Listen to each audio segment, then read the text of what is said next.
final defeat of Napoleon at Waterloo and his banishment to St. Helena apparently ended a quarter century of war and turmoil in both France and Europe. The statesmen who had assembled at Vienna, the Austrian capital, under the presidency of Prince Metternich, the Austrian Chancellor, could resume their work of reconstruction of Europe after this quarter century of disorder. The return of Napoleon for 100 days had disrupted the proceedings at Vienna. As Metternich's secretary Gaines had said, it seemed 1,000 candles had gone out. But the final defeat of Napoleon allowed them to address afresh the problem of redrawing the map of Europe, as it were, from the ravages that Napoleon had clamped upon Europe between 1796 and 1815, more specifically between 1800 and 1813-14. What the statesmen wanted was, first of all, to restore peace and order in Europe, eliminate war for the time being at least, and to restore the status quo, political status quo, ante-1789, i.e., to restore Europe of the Ancien regime before the French Revolution had broken out. But this task was not easy. Change had been too concentrated in the quarter century for the task to be accomplished easily and for status quo ante 1789 to be established without opposition. Indeed, as David Thompson has pointed out, Europe was in a fine tension between what he called the forces of continuity and the forces of change. We would like to look at the work of the Congress of Vienna, but before that we would like to look at what these forces of change and continuity had been, in the words of David Thompson, to understand the tension in Europe in the period between 1815 and 1848. What are the forces of continuity that David Thompson talks about? These contained institutions. First of all, he talks of the institution of monarchy. Absolutist monarchies developed in Europe since the 16th century, and it was in France under Louis XIV that this institution of monarchy achieved its highest position, its apogee almost. Now, the French Revolution did not overthrow monarchy to begin with, but later it established a republic. But republic as an institution did not really catch on. The experience of the American Republic had also been very, very young, and therefore it did not quite percolate to Europe. So monarchy as an institution had not been entirely discredited. It remained elsewhere outside France. But even in France, the usurper Napoleon not only restored the institution of monarchy, but sought to establish almost a new dynastic principle. Napoleon gave total submission to the principle of monarchy when he married Marie-Louise, the Princess of Austria. It was legitimacy, after all, that Napoleon was looking for. And therefore, if monarchy had lost much of its old magic, it has not disappeared totally from the consent of the people in general. People did look up to the monarchs as the most stable form of government. They had a natural sense of loyalty to the legitimate dynastic monarchy. Now, it is this principle that was reasserted. It was Talleyrand, who had been with the revolution for a very long time, who proposed the principle of legitimacy, and it was applied to France, as we shall see later, by bringing back the Bourbons to the throne of France. So, monarchy, in spite of having been discredited in France, retained much of its roots in Europe, and we know 19th century by and large continued to be a monarchical century, with the exception notably of France after, say, 1871. A second institution that went along with monarchy was the church. There had always been a very close relation between the throne and the altar, and it was a very solid part of what we would call the old regime. The church was persecuted during the French Revolution. There had been attack on the church as an institution. There had been appropriation of the church property by the state and a massive redistribution of the church land. There had indeed even been an attack on religion, on Christianity. Napoleon undid this to an extent by signing the Concordat with the Pope and seeking to end the religious anarchy that a phase of the revolution characterized in France. The church was an ally of the old order, and therefore support for the church meant support, as it were, for the old order. A second point to note here is that from the late 18th century and certainly in the beginning of the 19th century, there had been a kind of religious revival. It was against the dry rationalism of the Enlightenment and the questioning of the religious sensibilities. Now, new men like Chateaubriand, Madame de Staël, Vicomte de Bonald, or even Burke in England had been working for a revival of religious sensibilities. Even there was a new adoration of religion and of the church. And we shall see that in most of the restored monarchies, restored governments in Europe, church would not only be given back its position, but even the control of education, which was sought to be secularized in France, would return to the hands of the church, to the control of the church.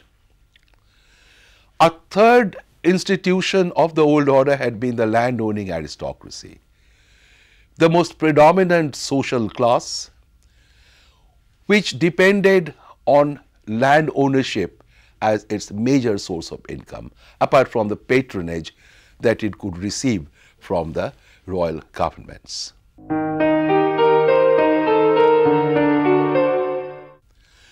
Now, landowning aristocracy was a pillar of the old feudal order. This aristocracy was feudal in its origin.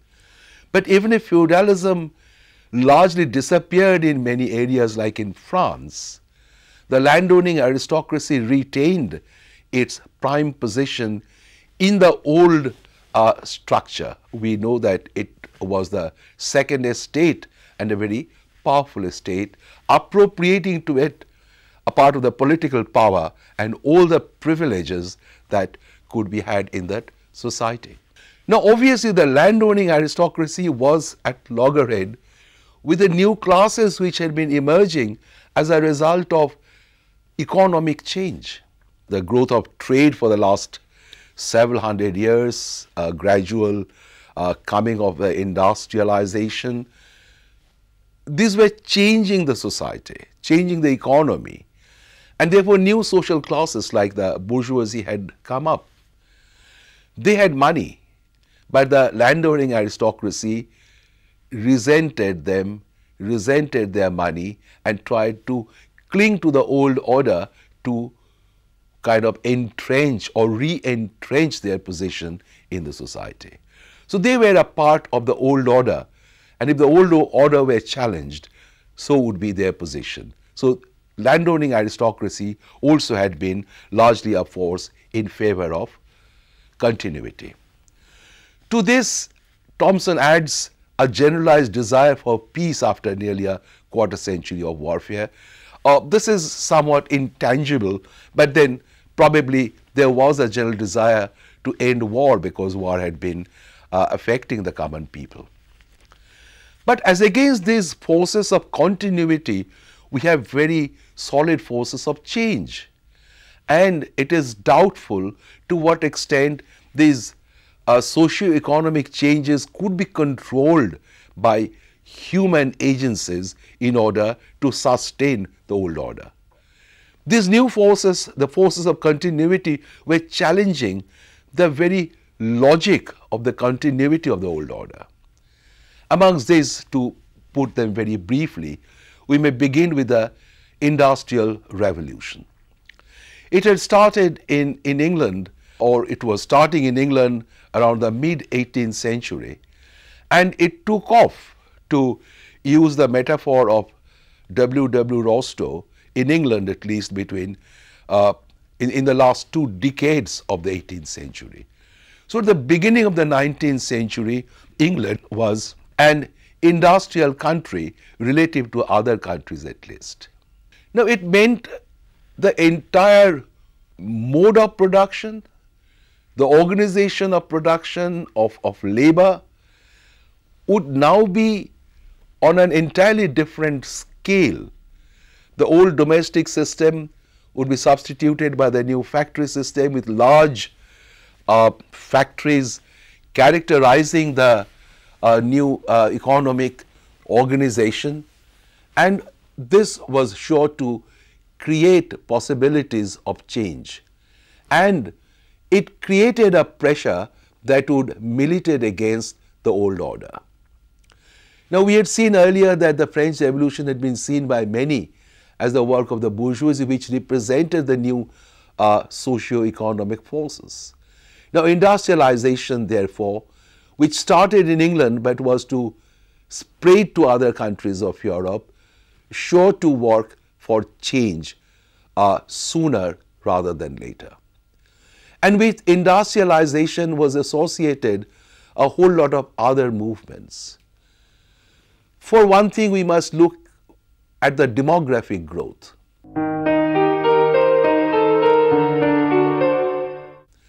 Europe experienced a restlessness because of very rapid demographic growth. In 1750, Europe's population was 140 millions.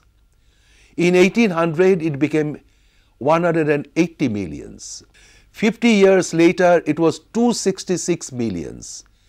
And by 1900, it had reached a new peak of 401 millions. So it really increased threefold, nearly threefold in a matter of 150 years.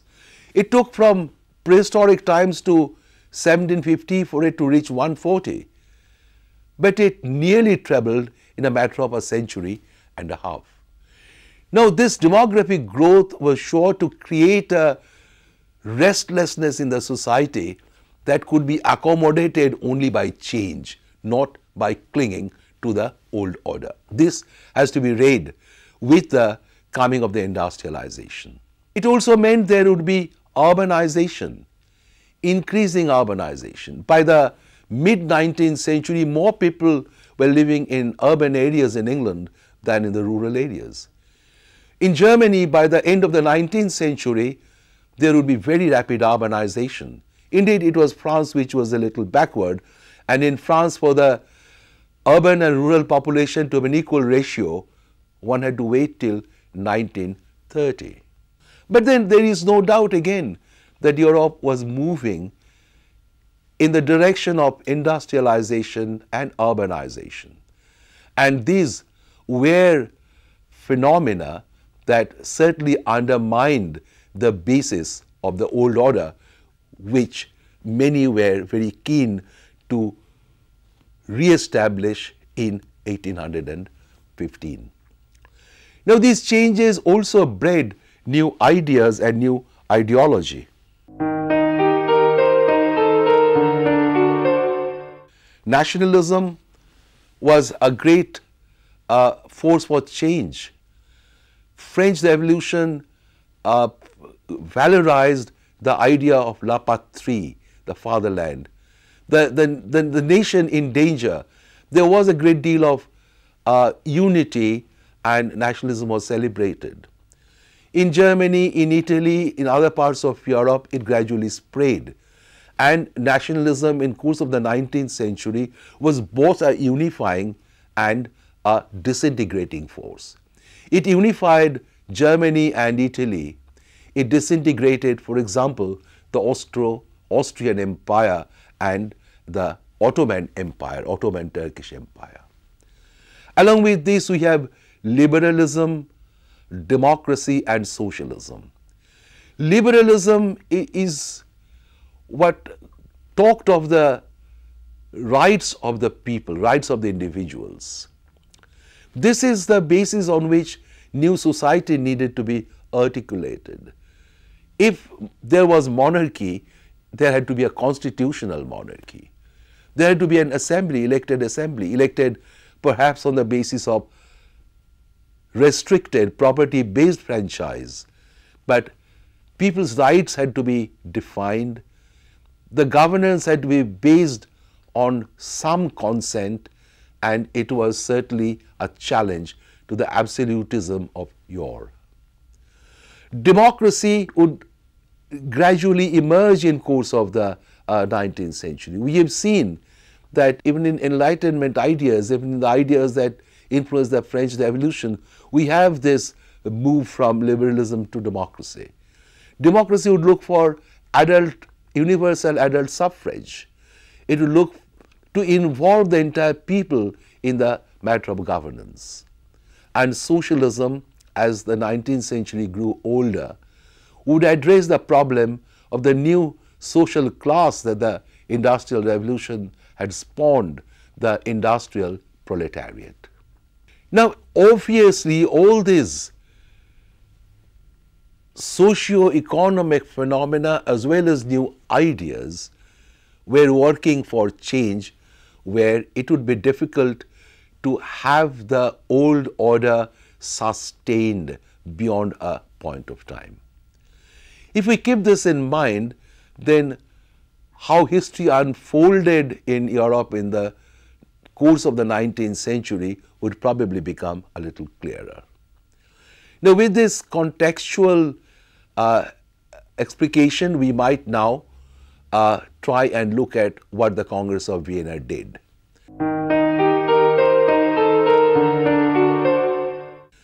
The Congress of Vienna was a great assembly. It had a great ceremonial attribute to it. Prince Metternich was the president, and it had assembled a whole number of statesmen, ruling crowns of Europe. The purpose was to redraw the map of Europe, to prevent the domination of any power like France under Napoleon, and to establish a balance of power.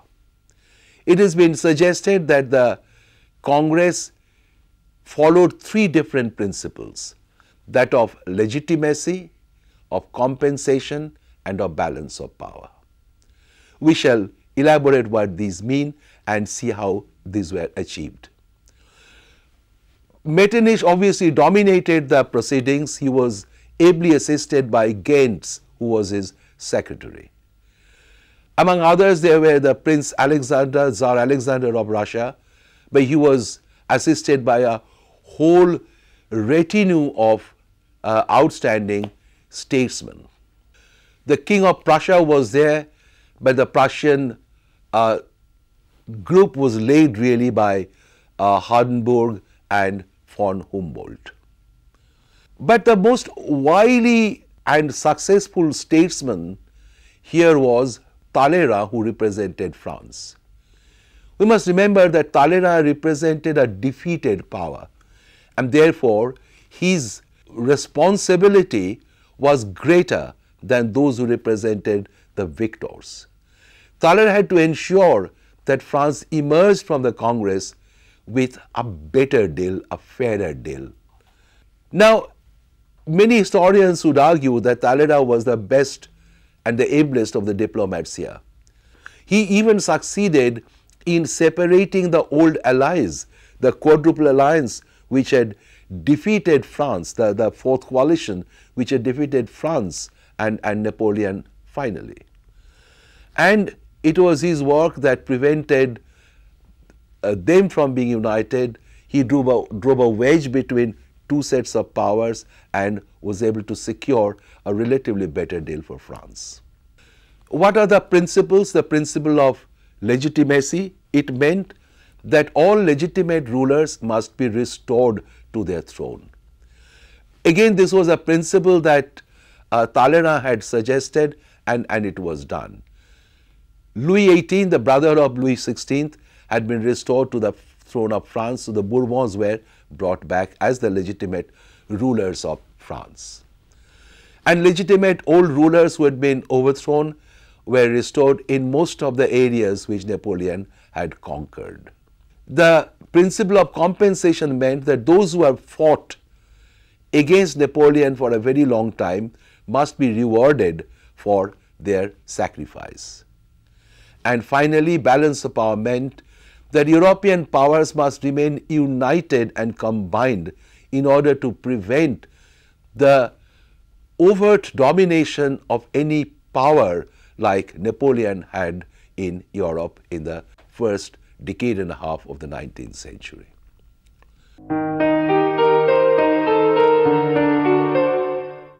What are the basic territorial arrangements? If we look at Europe in 1812 under Napoleon, and if we look at a map of Europe in 1815 after the Congress of Vienna, we will appreciate the differences made. France had to accept her old frontier of 1790, which is virtually what France had been on the eve of the Revolution, but certain accretions were permitted to France.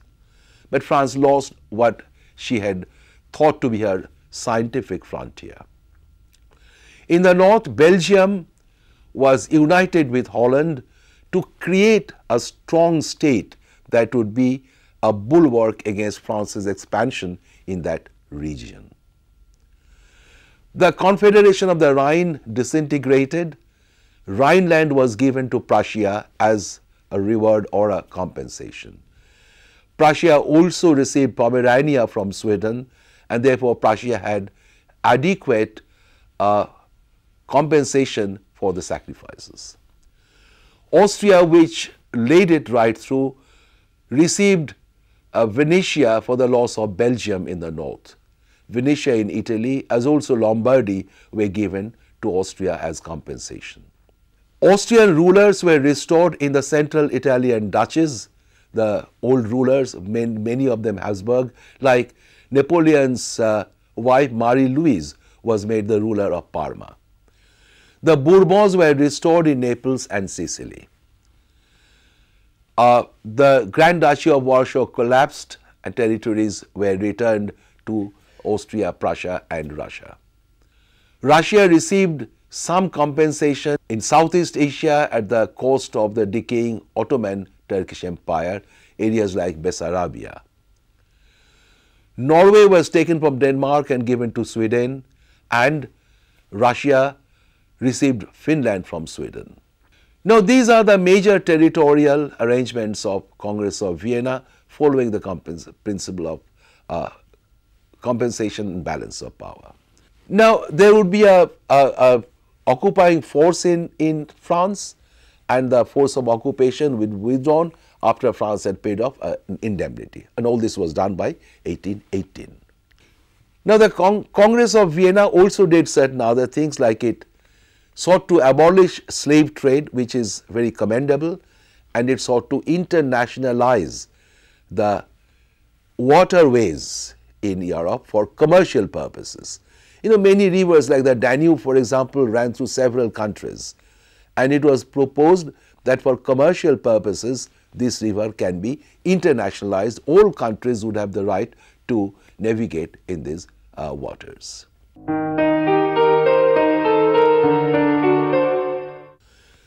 The Congress of Vienna has been criticized and has been praised.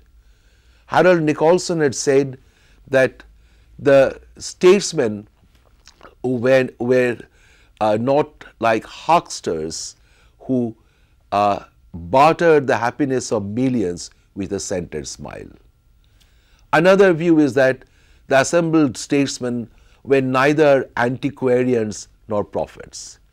They were merely harassed diplomats who were trying to solve the imperious problems of the present.